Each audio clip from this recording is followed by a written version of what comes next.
Tonight's topic is about local artists. We have 4 speakers who will share their stories about being artists, where they get their inspiration, how they manifest their ideas into their work, and generally what it's like to call yourself an artist in Durango. Sam Bridgham, aka the Lego Bomber, leaves his discrete Lego creations in public spaces around town and has been doing it for about 2 years. Sam moved to Durango in 2005 and at one time had about 300 pounds of Legos, all donated from former students. He plans to use some of those to add a little color to North Main Avenue this summer. When he's not Lego bombing, he's self-employed teaching kids robotics and Lego engineering. Hi, I'm Sam Bridgham, otherwise known as the Lego Bomber. We've got a lot of recent attention from the Durango Herald, so that's kind of how I'm even out there at all. So yeah, I've been teaching a Lego Arts and Engineering course here in Durango for almost 10 years. I got to this point where my students would grow up and give me their Legos when they went on, and it's really sweet when kids do that. And so over the course of the years that I was doing, I accumulated this huge amount of Lego material, more than I could ever possibly use.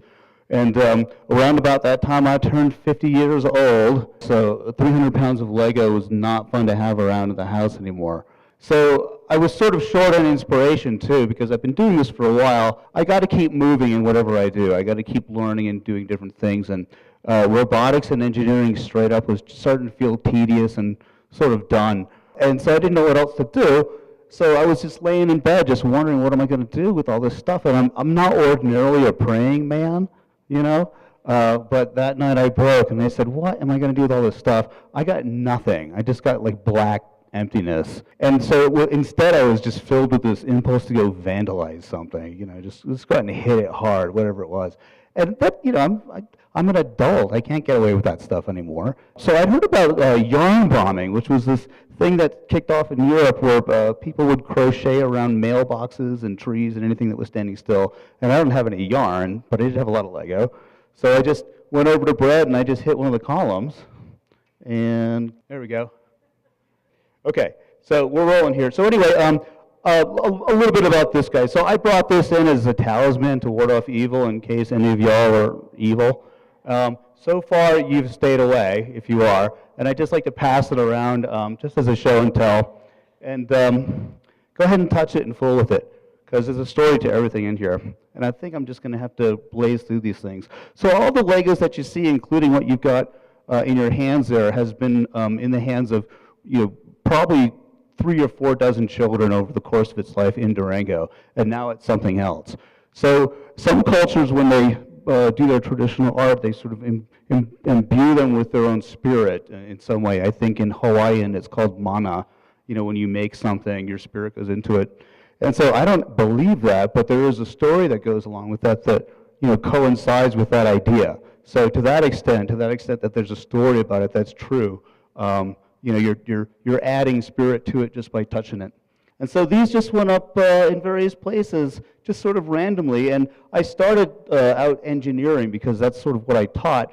What I was trying to do is engineer around objects so that they would stay there without any sort of adhesive. And I was able to do that, and then I realized that most people weren't really appreciating the engineering because once it's done its job, who cares what it does?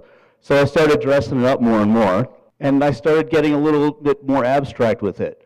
And those are actually just clasped onto the bridge there. But I like the idea of those bright colors against the rusted metal. And I don't have any formal art training, although it is worth noting that I'm sort of the black sheep of an arts and engineering family, in that everyone else could draw and paint and do math, and I couldn't.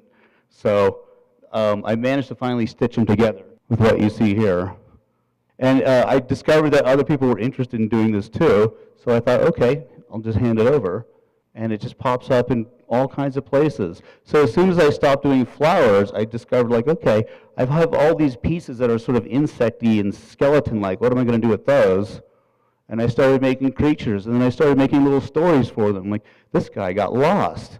And so that morphed into things like this. So I started to do seasonal totems. So I would just respond to the colors. And this was the first one, and this sort of, it's meaningful because I had just sort of thought of doing it, and I wasn't thinking about anything in particular when I put it up, but I realized that depending on how I arrange the pieces on the end, I could make it either masculine or feminine seeming.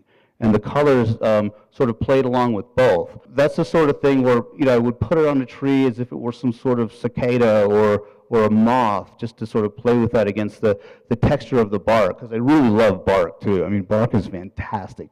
It's so gnarled and thick. And so it's so featured, and it's a regular feature, and so is Lego, but that's where the similarities stop, and then you get all this contrast. And it was just a real visual turn on.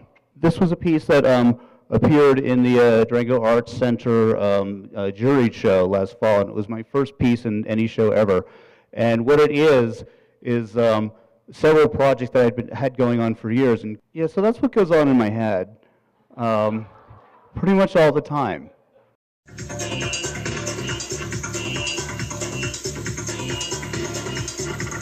Achoo! Like as soon as I'll make something, I'll shoot a little video and throw it out. I found myself part of like this global community of Lego artists who are sort of competing, friendly way amongst each other, just not to outdo each other, but just to keep putting stuff out every day.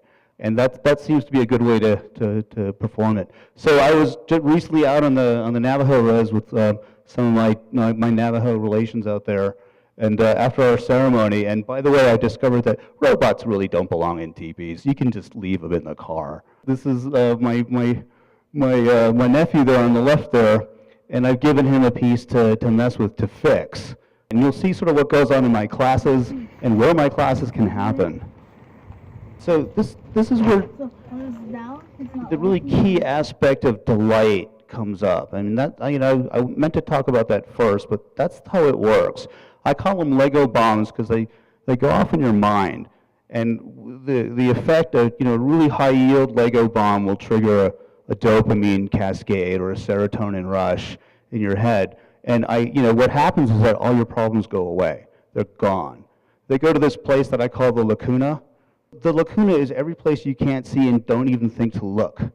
When you drop something and it just goes into nowhere, it's where all your toys went that you lost when you were a kid that you never found. That's where they are. And that's where Lego bombs come from. So what I'm doing is I'm sort of, some days you're the rabbit, some days you're the hat, you know what I mean? Some days you're the sorcerer, some days you're the apprentice. Pay attention to what your brain's doing right now. Ooh. Hear that sound. Ooh. Well, it's not doing that, but what's going on? And I get to make up a lot of new words like lacuna. But here's another one.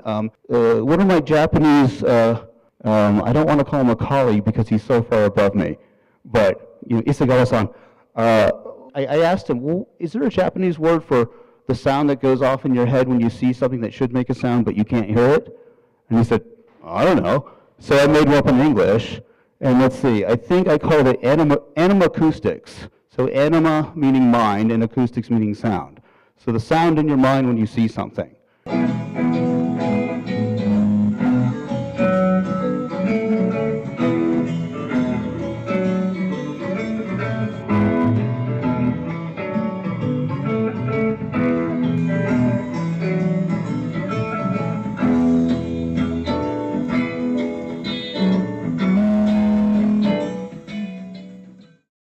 And that was a little accidental sound over, it was part of another part of the presentation. But what I realized just then with you, hopefully, and this happens every time I put my hands to any material, I discover something and it comes out of that lacuna and it's just like the most amazing inspiration, and it was right there. And I would never have gotten there if I hadn't been trying to show somebody something else about it, and gotten so full of myself that I forgot about this thing sneaking up the other side. And in this case, what it was right now was the animacoustic effect was when the wingtips touched together, and that sort of made a in my head. And of course, birdsong is just the one beautiful song in the world, so there we go. Okay, thank you very much.